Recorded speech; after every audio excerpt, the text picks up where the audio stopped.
আজ আরামবাগ লোকসভা কেন্দ্রের তৃণমূল কংগ্রেসের প্রার্থী মিতালি বাগের সমর্থনে আরামবাগ সাংগঠনিক জেলার আইএনটিটিইউসি সভাপতি উত্তম কুণ্ডুর উদ্যোগে তারকেশ্বরের মহামিছিলে আয়োজন করা হলো।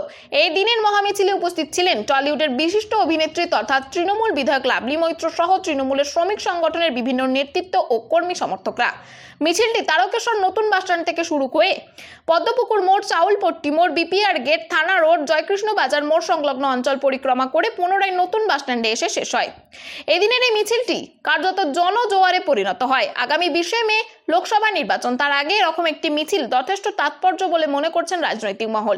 মিছিল থেকে সাংবাদিক বন্ধুদের মুখোমুখি হয়ে উত্তম কুণ্ডু বলেন, আজকের এই মিছিল মমতা ব্যানার্জির আশীর্বাদে মিতালি বাগের জয়। তারকেশ্বরের মানুষ পূরণ করে দিল তারা তৃণমূলের সাথে আছে, মমতা ব্যানার্জি অভিষেক ব্যানার্জির সাথে আছে। তৃণমূল রাজ্যে 35 থেকে 37টা আসন পাবে, বিজেপি দেশে 200 গণ্ডিও টপকাতে পারবে না। আমাদের নেত্রী মমতা ব্যানার্জির কথা মতো কর্মীদের উদ্দেশ্যে একটা কথাই বলবো, মানুষের সাথে থেকে মানুষের পাশে থেকে কাজ করার। চলুন আমরা শুনে নেব সাংবাদিকদের মুখোমুখি হয়ে উত্তম কুণ্ডু আরও কি জানালেন। তারকেশ্বর হুগলি থেকে আশিস কুমার ঘোষের রিপোর্ট, 24 আওয়ার্স আরামবাগ।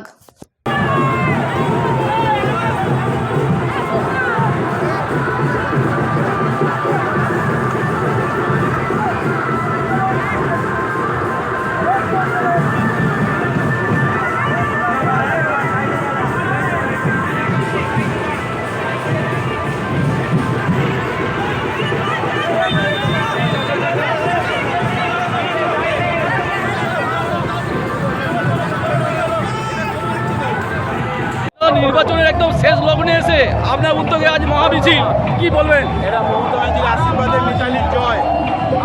এত মানুষের ভিড়, এত মানুষের উন্মাদনা, তারকেশ্বরের মানুষ তৃণমূল কংগ্রেসের সঙ্গে আছে, মমতা ব্যানার্জির সঙ্গে আছে।